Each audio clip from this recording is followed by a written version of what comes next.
Hello and welcome to episode 120 of the Brass Junkies. I'm your host, Andrew Hitz, and I am joined by the always bubbly and productive Lance LaDuke. Lance, how are you today? Bubbly and productive. There you go. I've know. Been mowing and bubbling. Should we talk about the conversation you had with your neighbor or not? But it's probably not. Actually, I have the reason I'm mowing and bubbling is I have one of those Fisher Price mowers that when you put bubble. So my wife hates it because none of the grass gets cut, but it's fun. Yeah, I did have an exchange with Edna May, who's I should change her name, but Edna May is her name. Schmedna Schmay. Schmedna Schmay. Let's just say that the delightful conversation ended with her calling me a jagoff. So.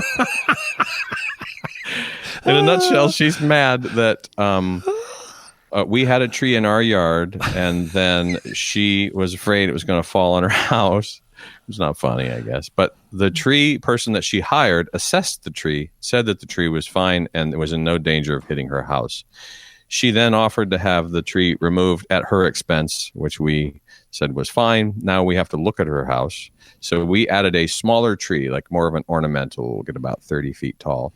And she came and dressed me down and asked me why we planted a tree after we had the other one removed. And I reminded her that it was our yard, which seemed to have no bearing in her vitriol.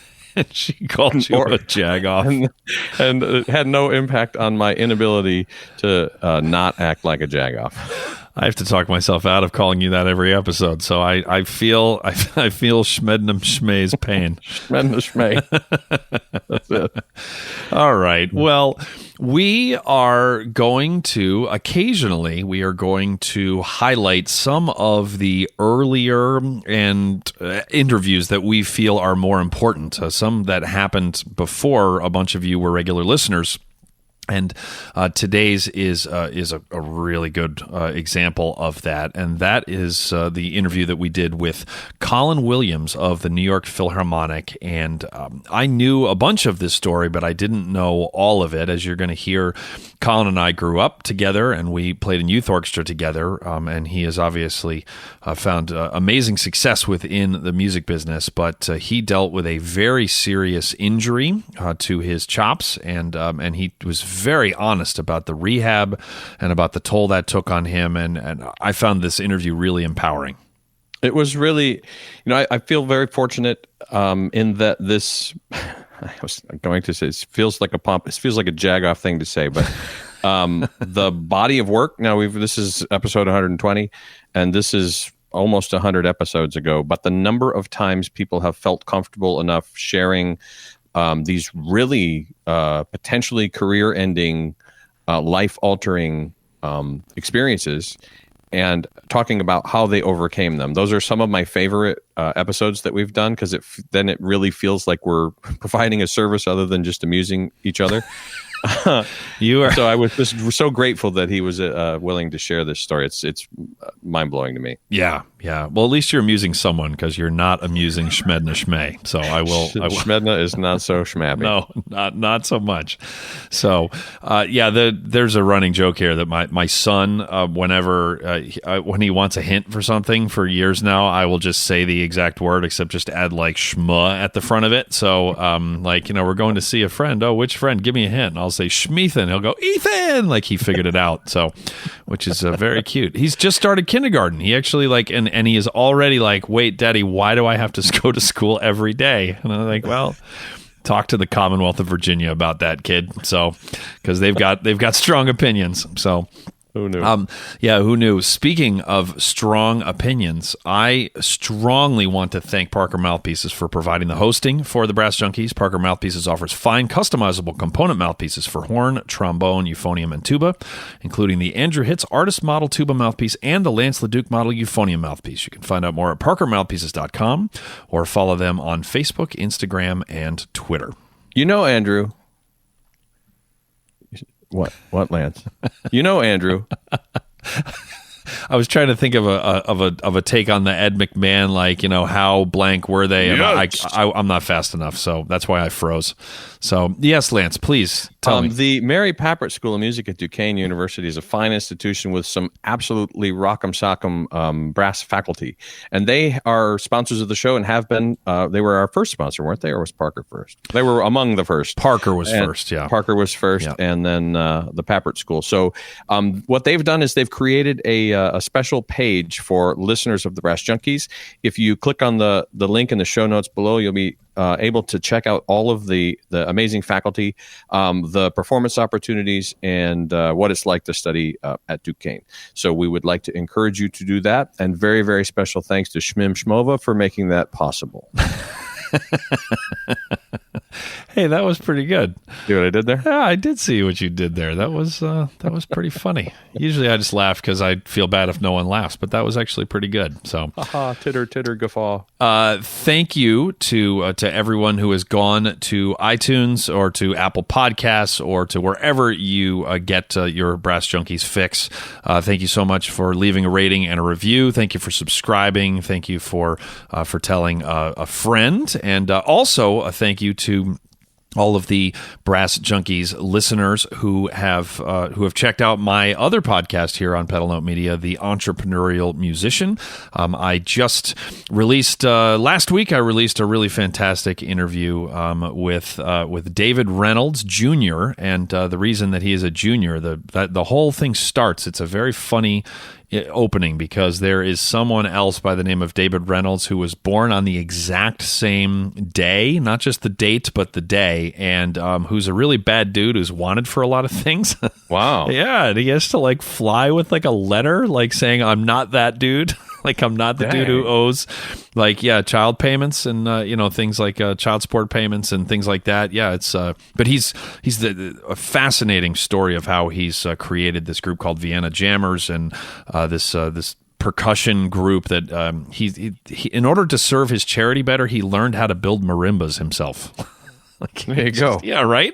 It's like, yeah, of course you did. It's like, because turns out it's cheaper to build marimbas than buy them. And you can then, impact more kids who wouldn't be able to afford it otherwise. So, anyway, and also want to let you know that we are starting up a Brass Junkies newsletter, which you can get the link to that to subscribe is right here in the show notes, within your app or at pedalnotemedia.com for the entry for this show. So without further ado, let us get to the conversation that we had almost 4 years ago, but I'm really excited for those of you who have not heard this. It's a really good one. This is the New York Philharmonic's Colin Williams.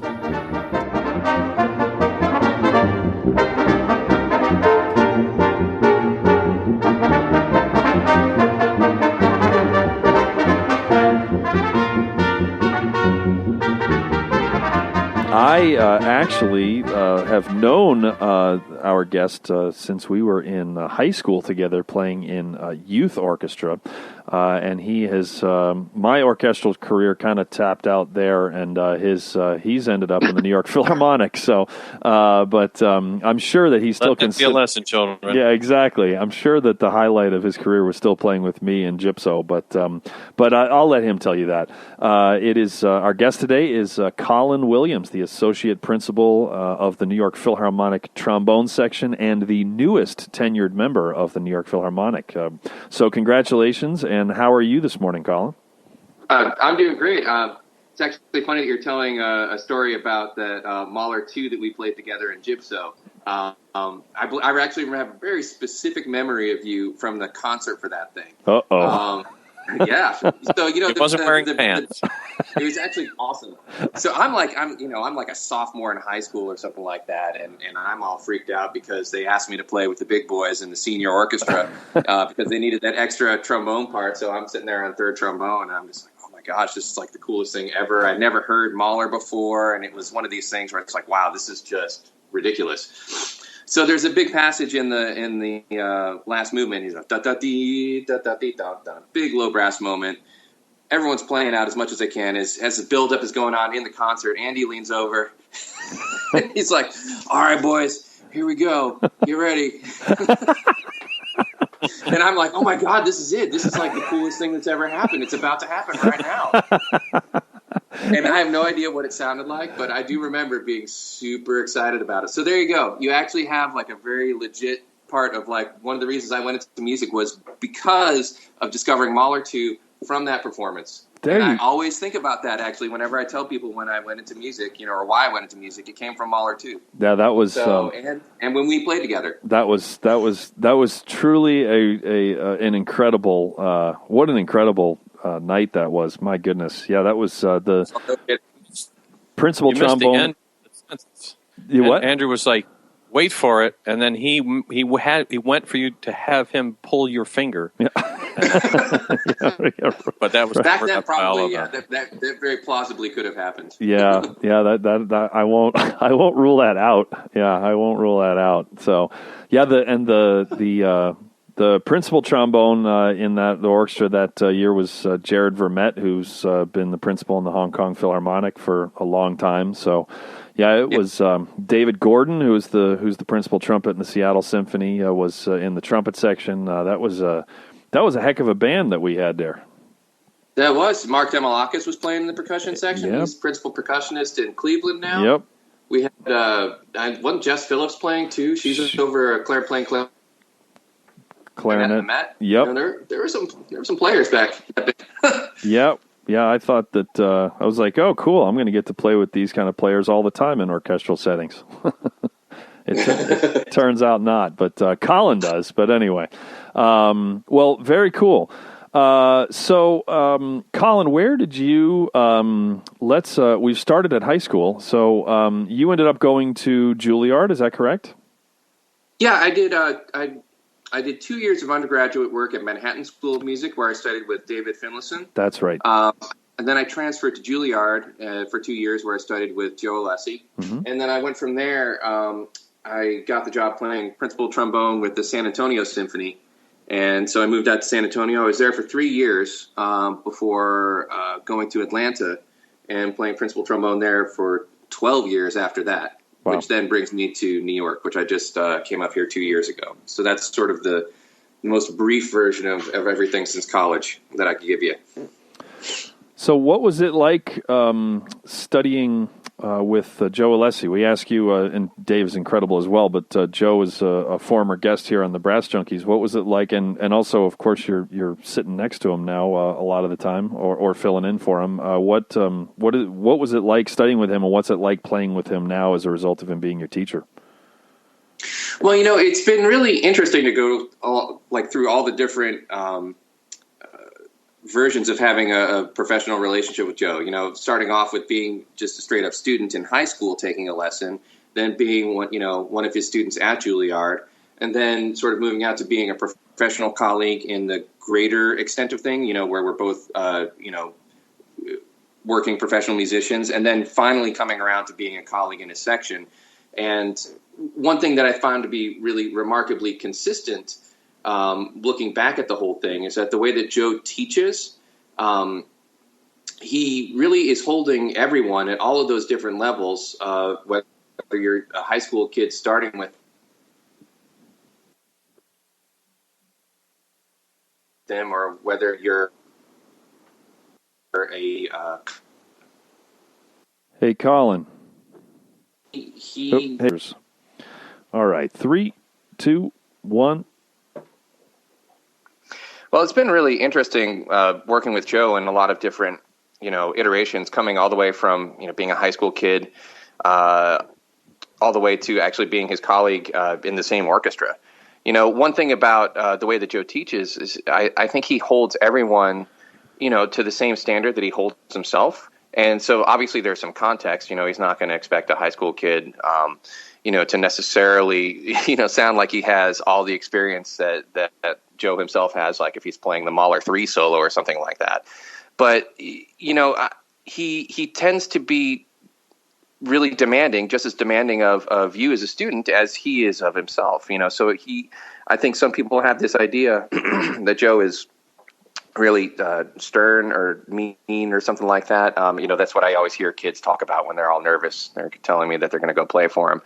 But I don't think that's it at all. Joe's not mean like that. What Joe is he's very exacting, and he demands that you take it as seriously as he takes it himself if you're going to get the most out of your time with him, or just the most out of your time with the instrument, period.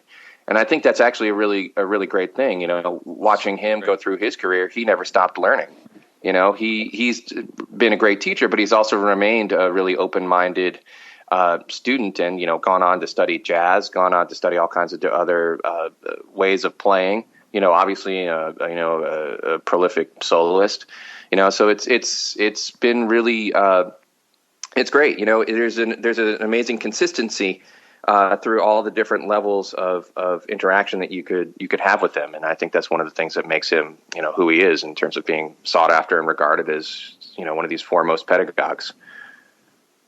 Who doesn't want to work for somebody that has that approach? I mean, not to do as I do, not as I say thing, but when you see somebody who is exemplifying it, I don't care what their attitude is about it. I want to do what they're doing. If they're taking it that seriously, how do you not want to follow that? It's infectious. That's great. Yeah, no, I mean, and it really is. It's the enthusiasm. We work on all of the stuff within the section at the Philharmonic that he used to, bust us on in low brass class at Juilliard. We take, a lot of pride in making sure that we're, that the ensemble is literally as tight as we can make it, that the pitch and, your ensemble awareness remains super high. And we tweak things from show to show based on, if there's something that we think that we can do just a little bit better, and it's all of the same principles that he taught us at school. He's teaching because that's the way he lives it and the way that we live it on stage too. And I think that's also, like I said, it's something that he does. So it's legit. It's genuine. Can we stick with that for a second? Let's say you got a Friday, Saturday concert. So after Friday, how do you know that you're going to work on a thing, or that he wants to? Does he make an announcement, or does somebody else go, we need to fix the whatever? Like, just sort of peel back the curtain and give us an idea of what that. Well, I mean, generally, it's.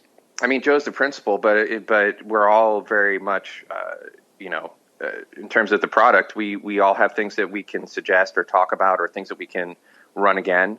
For instance, do you come in early the next day? Or, I mean, if you're going to fix one night to the next, it's more just we're going to talk about it, and hey, tomorrow let's focus on blank.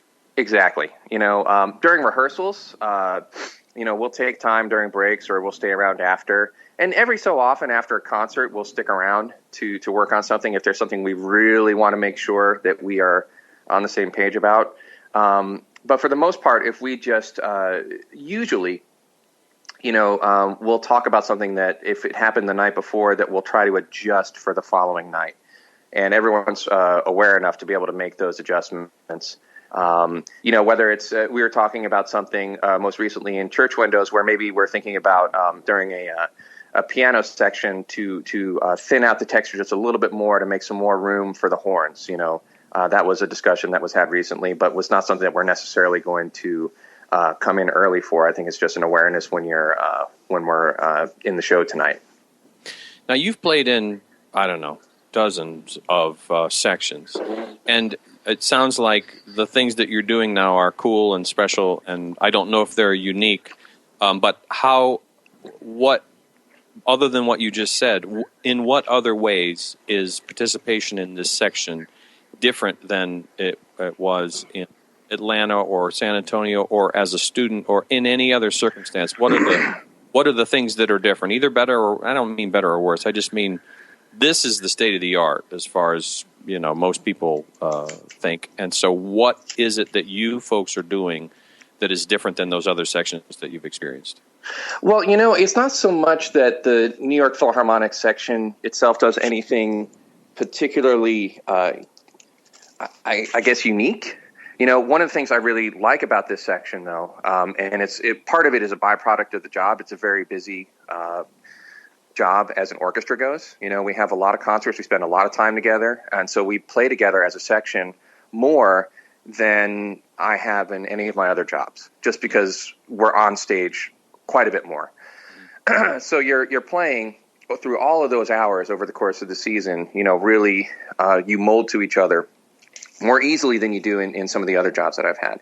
But aside from that, I mean, the thing that makes the Philharmonic great, or what makes, the San Francisco Symphony section great, or, any section of any band, is the fact that everyone is really on board and dedicated to making the product as best as it can be, and to me, the most successful sections I've been a part of have been when people are really, truly interested. And that applies to they go home and they take care of their craft and they remain curious about what happens off stage, in the orchestra also. Like you go out and you keep your chops together, you stay curious, you stay a great artist in genres that are maybe not necessarily just playing on stage. It takes all of those skills. I think it takes to being a complete musician, and that the enthusiasm that you derive from being a complete musician, to be able to come back on stage and have a really great section. Otherwise, everyone won't have the tools to be able to participate on the same level. And those are the sort of kind of situations that you hear about from time to time that can be frustrating. I really like the way you describe the stay curious part. Can you explain what you mean by that and the things that you're curious about?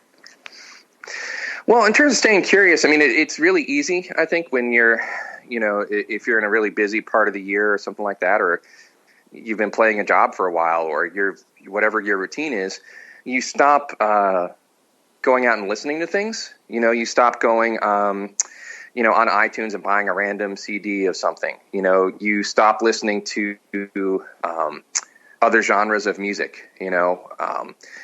There's always something to learn. I mean, I know I'm guilty probably. I generally only listen about as far afield as jazz when I have the free time. I'm actually kind of dumb on the pop music front, but there are times that I actually like the older stuff, and so, I mean, it's been really interesting, with the recent passing of David Bowie and how much his music has been played again, just listening to some of those tunes and just, realizing how much great music there is outside of our, world of performing, instrumental music in bands and orchestras, and that there's a lot of lessons about phrasing and performance and that kind of thing that you can take from everywhere. So I think staying curious means keep listening. You never know where you're going to get an idea on how to do something, and where some weird roundabout way you can bring something you've heard back to your job and to improve your ideas and the tools that you have as an artist. Dave, I don't know if you read Greg Sandow. He wrote an interesting piece yesterday, the day before, about David Bowie's passing and how those in the orchestral world or the quote-unquote serious music world, I think, not to put words in his mouth, we do ourselves a disservice when we ignore big cultural phenomenons like that. And how hard would it be for one of the major orchestras or many of the major orchestras to either acknowledge it, it doesn't even have to be on stage, but to release a press thing, or you talk about what you just said, and to hear from the members of the orchestra, and that here's this major musical figure, and it doesn't happen to be in the same domain, but oh, by the way, Philip Glass wrote 2 symphonies based on David Bowie music. So you don't have to program a thing. You could, but we kind of put ourselves in this silo where we're not paying any attention. We're not going to comment on or have anything to do with anything on the pop side. And I think what you just said is really important. And if we're not aware of what's going on across the spectrum, then we're going to end up writing ourselves out of the equation. That's just the Scott. I think it's a tough balance, and you have to know your market. There can be sometimes in an orchestra or a situation where you maybe have more limited time or limited number of concerts. If there's someone who wants to really concentrate on all of the ensemble skills that it takes to play something like Daphnis really well, that can, if you stack that on with a Pops Week, that becomes very difficult to sort of keep all of it together within an ensemble. That's actually one thing. This is a little bit of a left turn from what you just said, but one thing I think that students these days don't realize when they start working in the orchestral world or the performing world these days is that you have to start learning how to be really nimble to go between these various styles. There were a lot of times in Atlanta where we had a pop series where you'd be playing basically like a big band show, or some huge artist would come through. We'd do a show with Trey Anastasio, and then the next Andrew, have you ever heard day, of him? Yeah. I am. I'm familiar with his work. And actually, you played this exact show, I think, Andrew. Didn't you play with National when he came through? I did. Yes. Yeah. Yep. And so you could do that, and then you could literally the next day turn around and play Mahler 6. And quite frankly, because the disciplines, you're making a different sound. It's a different way of listening to the ensemble, who you listen to. It can be really hard to keep your chops together and to keep your ensemble awareness in the right place to do all of that stuff at the same time. And so I think students who are better versed at multiple styles are going to have a lot easier time keeping everything together in what it takes to be a modern performer in 99% of orchestras out there, Yeah, and the big key to that is the same thing that you shared in terms of staying curious, which is listening. You have to listen to the various forms of pop music or jazz or whatever. They're each a language, and the articulations and note lengths and weights and ends of notes and all of that are different for all of those different genres. And you can study them out of a textbook until you're blue in the face. But if you haven't heard a lot of it, then there's really no chance of it coming out of your trombone bell correctly. Absolutely. Yeah. I was actually going to completely forget to ask you about playing that show with Trey. So thank you for reminding me, since I'd like to spend the rest of the hour on that. Is that okay, Lance? You mean day? Yeah. What was that? I'm sure the audience was a little rambunctious compared to your typical Atlanta Symphony concert. So what was that like? For those of you who don't know, Trey is the guitarist for the band Fish that I've seen like 180 times in person. And all of my sisters, by the way, are huge Fish fans as well. No kidding. So they're like just as dedicated as you are. That's awesome. Which is a rare thing. That's great. That's great. So what was that like from your? And also the trombone, principal trombone has a huge solo in one of the tunes in a song called "You Enjoy Myself." There's a monster trombone solo, which I'm sure that was a blast. But what was that experience like for you? Just the whole event. Well, I mean, just to be totally straight with you here, my experience was talking to everyone about it for when I was on the road with New York as a sub. Oh. I didn't actually get a chance to do that show, But one of the reasons I brought it up is because I talked to so many people about that show and how great it was, and right. how, and yeah, the crowd, they said, was it was hilarious, Right. It was a totally different crowd, but everyone loved it, that I spoke to, who Great. was in the orchestra. Great time. They loved being part of a show where the audience members could sort of express their enthusiasm more in real time, as opposed to this sort of orchestral etiquette where you applaud at the end of the piece and not when you hear something awesome. Right. Yeah. And I think that actually for a lot of people was kind of an experience they hadn't really had before, or they had so long ago that they had forgotten. Right. And I think that there is that sometimes, musicians in an orchestra, that you forget, that there are people in real time responding to what you're doing on stage. And that's something, if you like a band like Fish, that's what their shows seem to be like all about. It's in the moment, responding to what's going on stage and sort of being able to participate, having that wall come down between the performers and the audience, so that you're more in like sort of a group kind of experience. And I don't think we're always mindful of that as, orchestral or chamber musicians in the quote unquote serious world of classical music, that has its place for sure.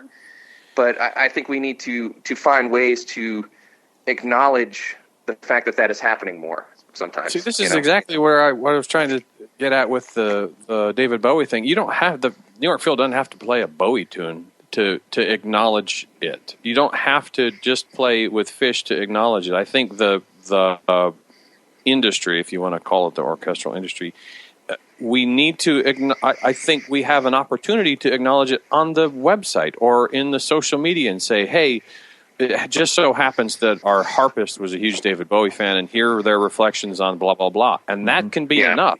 Yep. But we just pretend like they do their thing and we do our thing, and never the twain shall meet. And then all of the stuff that you just said, when you have this opportunity to play with Fish, and you get to play music that you wouldn't have played for people that you might not have played for, you go, oh gosh, there's a very, very different world than we thought. And we know that, but we're sort of stuck in this notion that we're not allowed to play on that side of the playground. Yeah.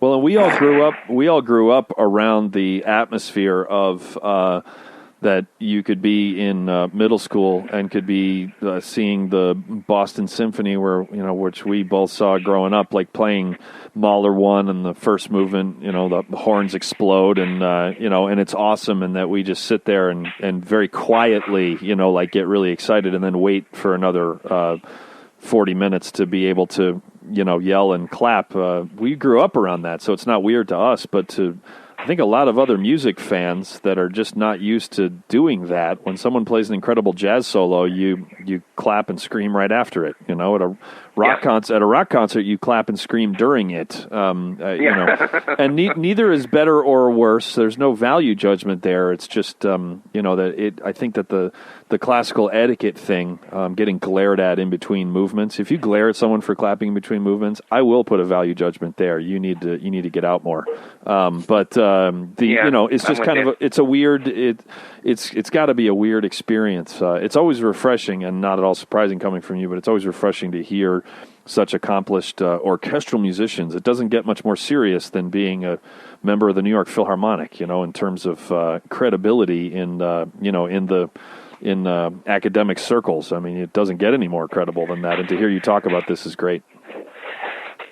It's interesting too, because I've also been a member of 3 very different sized orchestras, and they all have their different challenges. One thing that's interesting about the New York Philharmonic is, because of the fact that we're in New York, we don't necessarily have to, playing to our niche is kind of expected of the orchestra, and we kind of have, the audiences that come and they sort of know what's up, and we have the numbers that just because of the fact that we're in such a huge metropolis that allow us to do that. Sure. But in a place like Atlanta, you have, I think it's more difficult to cater to all the different kinds of interests of the community. It's a community that is more spread out, so you're not going to have the same people who are going to be able to just hop on a subway and come see you. And you have a city that is much more transitional in terms of population coming in and out every year. So that tends to mean usually a little bit younger people, and maybe some people who don't have as much invested in your particular institution. So you have to do a few other things to capture their interest, and whether that's pop shows, whether that's more collaborations. It's interesting. And in San Antonio is the same sort of deal. So you have to really know your market, and you have to be willing to step outside of this blueprint from time to time. And that means that some experiments are going to fail. Sure. That's part of the deal. But that's what has to happen. You don't learn anything if you don't try. You have to be willing to be part of the conversation instead of, no, we're doing it the right way, the rest of you go away. Come and do what we tell you to do and give us a bunch of money. Or, no, let's have a conversation. But hey, community, what is it that you want? And because here's what we want to do, and here's what we're really good at doing. And, oh, by the way, is there a way for us to meet in the middle? And I think it's really important that if an institution is going to have that conversation, they also have to be honest about what they're good at doing. Don't try to pretend that you can do something you can't. Right. Sure. I think that's the other thing, because I've been part of some very stilted experiences where we've tried to sell an ensemble as being something that it's not. And honestly, I think that's pretty lame too.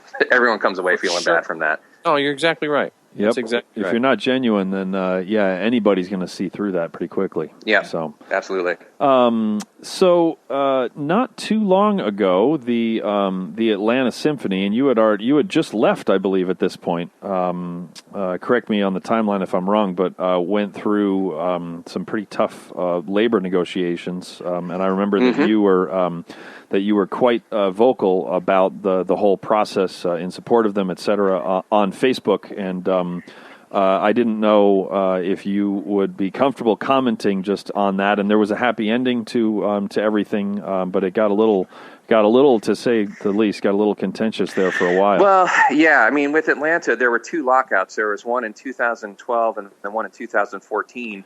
I was on the negotiating committee for the one in 2012, and actually was the spokesperson, one of two spokespeople really for the committee. But I ended up doing a lot of interviews and television and blah, blah, blah, all that stuff. Mm-hmm. And then in 2014, gosh, was that already? I guess I had just started in New York. So but I was still very much connected to the scene and was pretty vocal on Facebook about things in support of the institution and of the players, of course. So I'm sorry, what were you going to say? No, I was just going to say, if you could just kind of comment on, you can comment on that, on their situation specifically if you'd like, or just kind of where the industry is headed in general. Ooh, boy, we could be here all day. No, I know that's kind of a huge, huge topic. I think this is probably the best way to go about doing that, or talking about it in something that resembles a, succinct timeline. One thing that really broke down in Atlanta was that there ceased to be any real communication between the players, the staff, and the board. And in any institution, if you all of a sudden, to get into using the word from before, this siloing of the constituencies within the institution, mm-hmm. If that happens in something as large and unwieldy as an orchestra of the size of Atlanta, where you're talking about multiple millions of dollars of a budget every year, the institution gets into real danger because there's no sense of shared mission.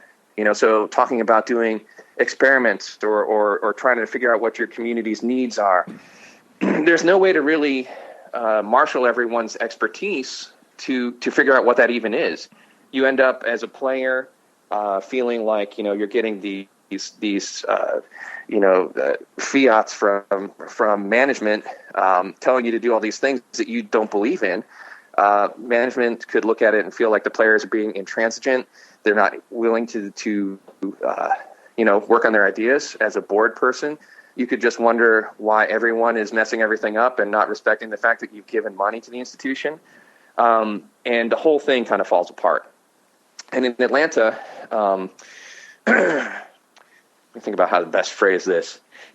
I would say that there was not effective or appropriate leadership at that particular junction in the institution's history to face all the particular challenges that the institution had at the time with the financial shock of 2008 and what that did to audience spending habits and to endowment returns and all that kind of thing.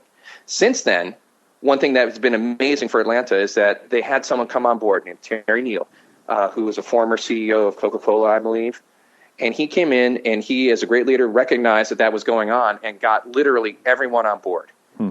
So he got a new management team that was talking to the players committee, got the board more involved with everyone. And when I talk to people there in Atlanta now, the turnaround in just a couple years blows my mind. And it just goes to show you that, an orchestra it's kind of like a really delicate snowflake. It doesn't take very much to turn the environment to something that will destroy it, Right. And so you've got to be really vigilant on no matter what part of the orchestra you're in to make sure that the communication is always open, that everyone really knows what's going on, that there's institutional transparency. Because otherwise, if you don't have all of that stuff set up, it's impossible to even talk about what the mission is because everyone's just afraid of putting food on the table in the future. So never mind all of these lofty things that we've been talking about earlier. It devolves into just worrying about, your paycheck. And there's just no way to be an artist. Well, sure. I can see why you were a spokesman. That was incredibly articulate for being put on the spot. So, and you play trombone. You were articulate. I know. I mean, that's the thing, man. It's a trombone player too. You were articulate on just on an ultimate scale, but on the trombone scale, that was like PhD level right there. So. Hey, this is Lance. We'll get you right back to the interview in just a minute. I wanted to, first of all, thank you all for listening. You've been wonderful. We've got hundreds of you that are listening to every episode, and that's just great. It's very rewarding to Andrew and me. And we wanted to let you know that if you're interested in helping us cover the costs associated with recording and uploading and storing these podcasts, there's a quick and an easy way for you to do that, and that's through a site called Patreon, Patreon. And at Patreon, if you sign up through that site, you can pick a dollar amount, $1, $3, $5, $10, however much you want. And every time we upload an episode, your account will be deducted for that amount. And you can set an upper limit per month or per year so that if we end up uploading additional content, that you won't be charged more than wherever you set that limit. You also will get access to some free downloads and behind the scenes things that Andrew and I are working on in preparing for future episodes. So if you're interested in helping out, we'd love to have you help you. Thank you very much for listening. Spread the word. Visit pedalnotemedia.com, click on the donate button, and we look forward to hearing from you soon. And now back to your regularly scheduled podcast, already in progress. PhD level right there. So. Well, here, let me ask you a related question. That it's an interesting parallel between you have this when a trombone section or a low brass section is clicking and the kinds of communication that you talked about and what's happening within that section. What are we'll take it away from any sort of specific person. If you were looking for the ideal orchestral model in terms of top to bottom, from the CEO down to the whoever you put at the other end of that scale, what's that look like? I mean, when it's working well, like your section is, how is it working at the orchestral level, at the quote unquote company level? Well, the biggest thing that I found that gets everyone to have sort of institutional buy-in is transparency. I mean, there's always certain things within the management, of a huge institution that you're not going to necessarily want literally everyone to know, but you've got to be really straight about what's happening at any given point in the institution's finances. You've got to be very straight about what the goals of the institution are and how everyone can play into them. And you've got to keep meeting about what those things really are a lot. It means that you have a lot of meetings, which can be annoying, but I found that the way more communication is way better than not enough communication. So I'd rather have too much meetings where people can be like, oh God, I've heard this so many times, but everyone believes that it's happening, versus all of a sudden you just get a memo that something crazy is about to change in the institution. So if you're talking about a comparison between, managing, an institution, that has a $150 million budget versus a trombone section, that's a little bit of a stretch. But I actually do think that there is a core parallel that you can draw, which is the sense that, the best trombone sections that I've been a part of, have had mutual respect between the players. Everyone is very serious and diligent about their particular roles in terms of the things that they have to do maybe when they go home to stay current, to stay aware of, whether it's their craft or the industry or their particular skills in general. And then when you're working on something, everyone is honest about what they want and what their goals are in any particular moment. And then when it comes down to execution of something, that everyone knows their roles and are comfortable with them so that you can go through with them without any doubt or trepidation about what's about to go down. Well, there you go. Colin for president. That's great. That's good stuff. I love the communication and transparency. That's important if you are in a brass quintet, if you're in a huge orchestra, if you're in a Fortune 100 company. I think that the most successful, and also the people who are happiest to work there, whether it's the board or management or musicians or second trumpet in a brass quintet, it's all about communication and transparency. So absolutely, it helps in marriages too. Yeah, I'm told.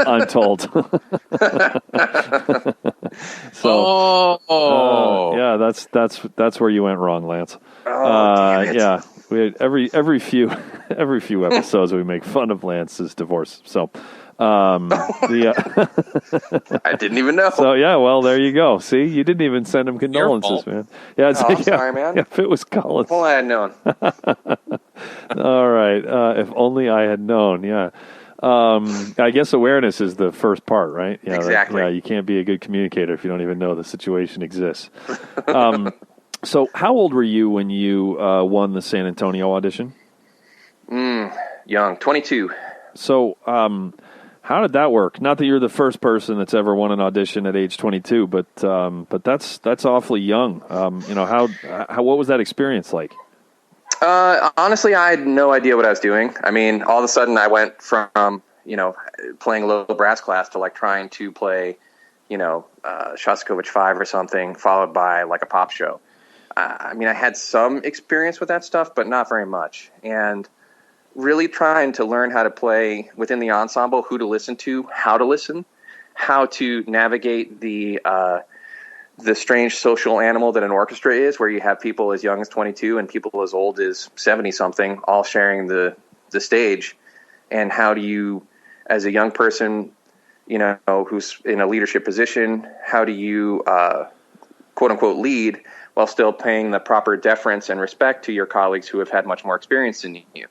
It took me messing up quite a few times, I think, to finally learn some lessons, in terms of how to interact, how to if I wanted something to happen within the section, well, I'd better know exactly why I want it. And it can't just be because Joe said that in low brass class one time. It has to be like a real considered opinion that is my own, that I can explain in my own words, rather than trying to explain why someone else told it to me. Right. And that basically means that you need to have more than just an understanding of the surface of what it is that you're trying to accomplish when you ask your section to do something, and be able to justify it or defend it. And then also be willing to compromise, especially if you're a young person in the section, to the traditions and the experiences of your older members, Yeah, that's... How about that? Yeah, it's complicated, huh? It's like, you'd think it's like, while you're 22, it's going to be, the challenge would be the playing, and not that you're saying it wasn't, but there's a lot of stuff that, and that's why a lot of careers don't really take off. Chamber music, my goodness, Lance, have you ever heard of a single chamber group that was achieving any success at all that broke up because of musical reasons? It just doesn't. I couldn't even say it without laughing. It never happens ever. Yep. It's not that people aren't frustrated because musical things aren't happening as well as they could, of course, but it's almost always the interpersonal skills or lack thereof that rear their ugly head as the result of the music or whatever. So well, it goes back to that whole thing, that transparency of communication and shared mission. Yep. Whether you're in a trombone section or a corporation, I think it's really, if you don't have that, your chamber group is screwed. Yeah, I think. How many times have we told people that the only hard part is getting along? The music is like, it's so much easier. It's not easy. Yep. It's so much easier than the getting along and the communicating. I've told that to students so many times. I don't think that they always believe me. So, so I just repeat myself. So, okay, old man. Yeah, okay, old man. So, Colin, you had a pretty serious injury a few years back, which you said that you would be willing to talk about. That was pretty scary at the time, and since you've ended up in the New York Philharmonic, I think it's safe to classify that as landing on your feet afterwards. So, so can you talk to us a little bit about what happened? Sure. Brass injuries are something that I think that we as a community are kind of far behind on.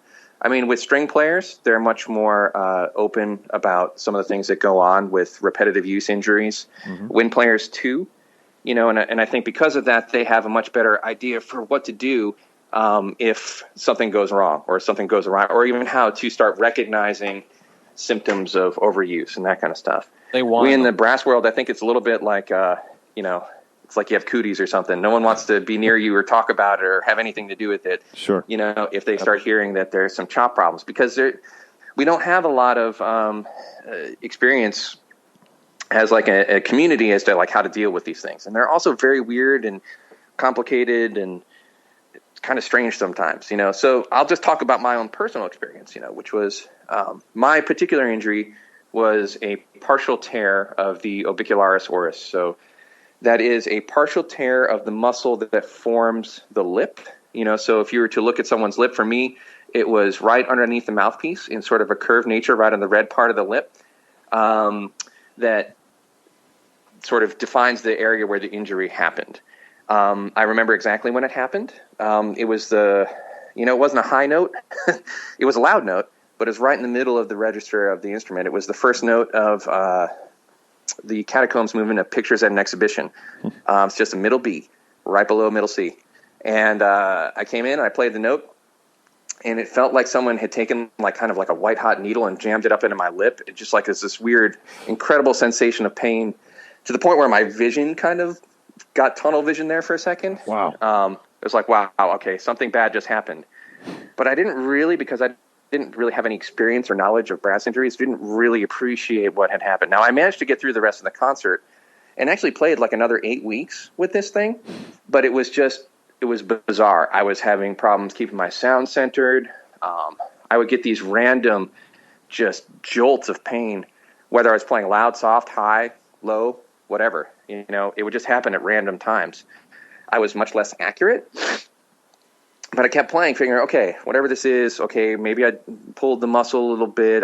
It's just going to resolve itself. And about 8 weeks after the initial injury, I remember looking in the mirror going, why is there a giant divot in my lip, And if you looked at it, and it was almost like someone was holding an invisible piece of wire against my lip. It was just this depression right in where the mouthpiece sat and right where I was experiencing the pain. And so what I believe happened, and the way the doctors had expressed it to me, is that after the injury, where I had a partial tear, so some of the muscle fibers towards the surface of the skin had torn, the other muscle fibers beneath it were starting to get injured, and through continued use, that contused, and it's sort of like a contusion, so it basically started shrinking the muscle tissue that was left. And so what I ended up with was a very thin lip that looked like it was almost just being held together with skin. It was very weird and very disturbing. And at that point, I was like, okay, something's wrong. So I was like, okay, maybe I'll just take a week off, and then I'll come back. And I did that, and nothing, no change.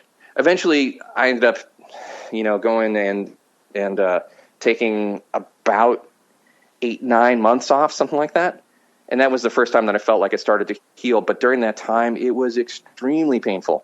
It just throbbed all day. But that was sort of the healing part of it, I guess, looking back at it. So there were certain, like I couldn't use a straw without getting a shooting pain because it was flexing the wrong part of my lip. Like I started drinking out of bottles weird. There was certain syllables I didn't want to say because it would engage the wrong part of my lip. It was very weird. Wow. Not a great time. Wow. To say nothing of the mental part of the whole deal. And it was at that time that I really started to get in touch with doctors and then with some other brass pedagogues who actually did a lot of study or had a lot of knowledge of brass playing injuries. One of them is Lucinda Lewis, plays in the New Jersey Symphony, wrote a book called Broken Embouchures. And if anyone has any curiosity about and is not a hypochondriac and wants to know everything that could possibly go wrong with your playing, that's actually a really good resource to get started. And the other one was Lori Frink, who tragically passed away from pancreatic cancer a couple years ago now. And that's a real loss for our community because she was amazing. And a couple doctors. The one that I always send people now that get in touch with me is a guy named Dr. Craig Vanderkolk in Mercy Hospital in Baltimore, Johns Hopkins. And there's another guy in Atlanta that helped me out a lot named Dr. Keith Jeffords. And these guys actually both happen to be plastic surgeons, which makes a lot of sense because, they do a lot of stuff with lips and they're very, familiar with the anatomical pitfalls of that part of the body. And plus they just have an interest in brass players for whatever reason. So that's where you start getting some information if you think something's up. Wow. Now, what does the recovery look like? Oh man, that was, I remember hearing about a guy named Denver Dill, who's a trumpet player in the West Point band, who had a total rupture of the orbicularis that had to be surgically repaired by a guy named Dr. Simon McGrail up in Toronto. And he wrote a book on it actually called Still Playing. I think you can find it on Amazon or online somewhere. So looking at him and then looking at some other random sources online, I was like, wow, it seems like everyone talks about the fact that it's 5 years until they feel totally normal again, even if they're playing a couple years back where people don't really know that they're not feeling good. And quite frankly, I fell right on that timeline. About 4 years in is when the Philharmonic audition happened, and when I finally felt like I could start taking auditions again. But before that, it was going back to basics in a way that I hadn't done since I probably started the trombone. What is it like to form an embouchure? How do I go from a free buzz to a mouthpiece buzz to bending a note on the instrument to playing a note on the instrument? What is the aperture of the embouchure even feel like? How am I perceiving it? Am I doing anything weird when I breathe? And actually, I kind of was. I was sort of pulling up my lip whenever I would take a breath right in the injured area, just because, it's just like when people have a knee injury, they start limping or doing other weird things to compensate. You do that with your chops, and so I've developed like a whole methodology to try to keep track of, from this point forward, if I was doing anything unhealthy with just extraneous things like breathing. Was I developing any unhealthy kinds of embouchure tendencies when I was playing? And I had to keep track of all of that stuff, especially those first couple of years where everything just felt like horrible all the time. Wow, what a phenomenal story. I knew that you had gone through it, and I knew that you'd come out the other side, obviously, but I didn't realize the 5-year timeline. That's it's incredible. It's hard to even fathom. It's a little crazy. I was back and I was performing well. I would say like 3 years after, I felt like really I was at the point where most people couldn't tell, but I didn't have the endurance to do a recital. I certainly couldn't work up an audition. I was much more prone to fatigue, and when I did get fatigued, it was much harder for me to recover. So I had to really manage my practice and performing much more carefully than I would have in the past. But I would say that, even 5 years, I'm resilient enough to be able to, play with Joe and David and George. That's and to me, if I can do that, then I feel like I'm doing okay, because those guys, both on the loud and soft side of the instrument, I mean, it's incredibly soft, it's incredibly loud, it's everything in between, and to be able to participate with that, to me, says I've got enough control back that I can't really say that I'm injured per se anymore. We've had, I don't know how many guests now, 25, 30 guests, whatever it is, and the notion of someone having an injury not this severe or some sort of setback, let's just say, has come up multiple times. And I want to ask you a question. Yours is by far the most dramatic story and severe. And the question is, did you consider hanging it up? And if so and or not, I mean, obviously didn't. So what was that process like, and what kept you coming back? Why didn't you give up? Well, when I was taking all those months off and I kept going back to the doctor every 4 weeks, and he kept saying that it wasn't really healing the way that he wanted, just take more time. That was a rough period, because I was just sitting at home, and I remember very specifically at one point looking, sitting on the couch, like looking around, looking up at the ceiling, going, oh my God, even the ceiling that's over my head is there because I play the trombone, and now I can't play the trombone. What the hell am I supposed to do, and who the hell am I even, Wow. So there were a couple things that sort of came out of that. First of all, I was like, I got to get out of the house. I got to do something. I've got to at least feel like proactive. I can't allow myself to just lay down on the ground and give up. So I went to business school at Kennesaw State University. And I figured, what, at the very least, I can get some knowledge, and if I do have to hang this thing up, at least I'm being proactive. But for the rest of the time, I was like, I was just waiting to be told that I could try again. And that was probably the hardest part. Mm-hmm. And then picking up the trombone and trying to put it back together. Whoa, that was a rough couple months, I have to say, because everything I remembered how to do was gone, in the sense that, I mean, even the physical muscle structure had changed. So my muscle memory was attached to muscle that wasn't there anymore. So I had to kind of relearn. So crazy. What kept me coming back? It was the fact that I knew that I loved playing so much that there was something that I was so passionate about performing, about music, about the process, about what it means to me to to sit on stage and to perform, that if I didn't try and literally give it everything that I had and every opportunity to come back, that I would really regret it. You know, that I could never just walk away from it without literally trying everything that I could to make it back, you know? So it just became my job for a while. It wasn't like, you know, learning to play bolero better. It was like getting up, trying to make a good sound on the mouthpiece, trying to learn my embouchure, everything you know, that's I just sort of looked at it as like, if I don't do this, then down the road I will regret it. You know, I can't walk away from something I love this much without expending every last bit of energy and resources that I can to give myself the best shot. And if it doesn't work out, fine, I'll know when that is. But I knew it wasn't then. I knew it wasn't yet. Which isn't to say that I wasn't beyond devastated. But, Sure. You know, I still had to get up in the morning and do it. It was probably some of the hardest, you know, days, months that, you know, I've gone through, because it's very bewildering when all the stuff that you remember to do, that you knew how to do, is not there for you anymore. Yeah, it's just an incredible, well, it's a testament to who you are as a person.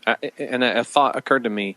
I wonder if the training that we as musicians go through and put ourselves through, in terms of going back into the room day after day and after day after day after day, and trying to refine this thing on a not career-ending level. You know, I mean, as a 12-year-old and an 18-year-old and a 20-year-old, if that training in terms of just getting back on the horse, we are doing ourselves a favor for life challenges, I wonder.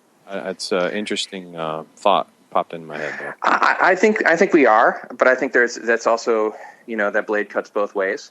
Mm-hmm. You know, that while we are sort of getting ourselves prepared for life challenges in the most general sense, I think we also, in the process of doing that, we also run the danger of identifying ourselves as people with whatever notes have just come out of our instruments, you know?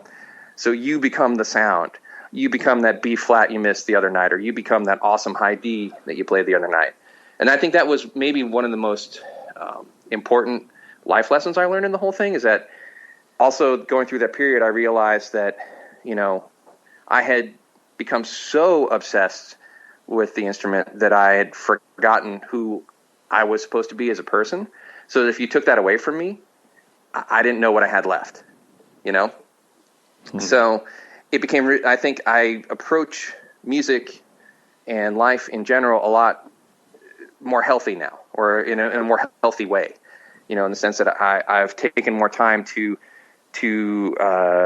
not to say that I was a bad friend before, but I feel like maybe I cultivate my friendships and value them even more than I did before, that I value some of the other things in life a little bit more than I did before, and that, and it's not to say also that I don't get bummed out if I don't have a good night, but it used to be crushing for me before, and now I'm much more able to shake it off, because I have a better perspective on life in general. So I mean, I think that's an important lesson for us as musicians, that while we're in the practice room and we're learning this ability to keep going and to keep getting up and to work through very difficult, complicated problems, that we don't also lose ourselves in that process and identify us as people with the process that we're going through, or the performance, you know?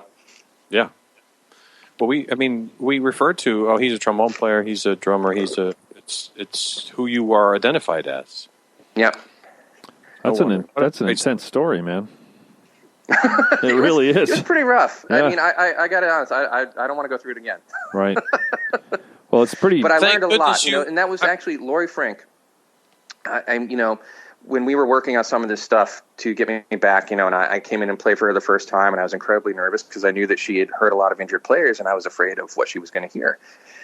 You know, and, you know, I was kind of afraid she's going to be like, oh gosh, we got to do this, and you have to be careful of this. But, you know, after I played for her for just a little bit, she's like, listen, you're going to be fine. Here's some suggestions, blah, blah, go through all that thing, through all these different ways to work on things. But then at the end, she said, listen, you may not see this now, but you going through this experience is going to have a huge silver lining. You're going to be a better teacher, a better colleague, and you're going to appreciate what you do much, much more than you ever did before. And I remember, thinking in my mind, I was like, oh, BS, no way. You know what you're talking about, lady. But she turned out to be 100% true. Wow. And my biggest regret from that experience is that I never got a chance to go back and thank her personally. Cancer sucks. Yeah, right. That's the truth. Yeah, that's the truth. Wow. I think I speak on behalf of everyone just to say thank you for being willing to share that story. I think a lot of people would, for no reason at all, and I would pass no judgment if you were embarrassed by it, but, because I've never walked half of a foot in your shoes, let alone a mile, but, that you're not embarrassed by the story, and, it's not necessarily manly to admit that you had an injury. It's like, well, you weren't able to just persevere, but it's great for us to all be able to hear your experience and how you came out the other side. It's very considerate of you to share it. Well, one thing I've learned since I'm more openly, a lot of people have gotten in touch with me over the years. This is something that is much more widespread within the brass community than I think that people want to acknowledge. Right. So the only way any of that's going to change is that if, when you're having something funky, that you're aware of it, and that people are aware of what injuries are and how you can recover from them, because it is possible to recover, but you've got to be smart about how to do it, and you got to be patient. Right. And for anyone else who wants another story that I think is also, really go find Denver Dill's book, because it talks about his personal experience and the number of parallels. I remember when I was reading it, I was like, wow, this is amazing. This I can really relate to everything he's saying. So if someone wants another resource for just, say you're having something, you're afraid you're injured or you are injured, and you want to just sort of read someone else who had a story where they've really recovered well and has been very open about it, just remember the name Denver Dill. That's great. We'll link to it in the show notes as well. We can link to that book. For those of you who have not, normally now I would ask you to give Jens advice on his chop problems, our dear friend Jens Lindemann. But like after that serious story, that just seems like it would be a little bit awkward. For those of you who don't know, who haven't listened to the episode way back, like episode 5 or something like that, which is just me and Lance talking about the podcast and stuff. Jens used to join Boston Brass every Christmas time when we would expand to big band, and an email would go out to all of the personnel saying, like what whoever was filling in the band around the country. And Jens every year would reply all to the list, and he would claim that he had accidentally hit reply all. He thought he was hitting just reply, which he was just being a joker. And he would say, hey, Phil, sorry, I heard about your chop problems. I just want you to know that I'm here for you, etc. So he was just busting balls, basically. So we return the favor by every podcast guest we ask to comment on Jens's chop problems, which he's not having any, and to give him advice, etc. And I guess in lieu of asking you to give him advice, I will share that our Lance and my partner in the brass recording project and former guest here on the Brass Junkies, Kevin Gibo, got married over Christmas, and that was the first time that I was face to face with Jens since we have asked the likes of Marty Hackelman and Carol Jansch and Joe Alessi to give him advice on his chop problems, and he just looked at me and he just started shaking his head. So it was very, and he said some words that we won't put on the air because we would have to change our iTunes rating to explicit. So, it was very funny. So. But after hearing that, it just wasn't going to feel right to segue right into that. So, what a story, man. That's really, it's like, there's a lot of cliches coming to my mind just in terms of just pushing through and like, but not as a knucklehead, like not just physically pushing through, just like the emotional part of pushing through and just the perseverance and Yeah, that's reminding me of a lot of those posters that have those inspirational sayings with like sunsets or like kittens or rainbows. Like the kitten hanging off of the wire. Exactly. Like just keep hanging on. Yeah, exactly. I mean, it's like, but it's true. It's like you're living proof of that, which is pretty remarkable. And the fact that you decided. This reminds me of David Federle, who's recently retired tuba player from the Baltimore Symphony. There's a parallel there, is that he got into a really bad car accident. I don't know if it was 5, 6, 10, maybe even more years ago. The years are starting to fly by. And he had a really horrible back injury to the point where he didn't know if he was ever going to be able to play the tuba again, even at his house, let alone in the Baltimore Symphony.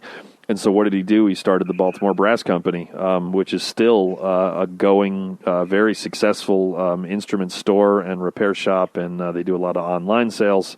And similar to you, which he's not wired where he could just sit at home and be sad or mad or whatever about how he was not doing what he loved. He did something about it, just like you went to business school. So there's something to be said for resiliency. So Lance, we're out of time. Is there anything that I have forgotten? I don't think so. Is there anywhere that we can find you online, or if somebody wanted to reach out via social media or a website, anything you want to promote?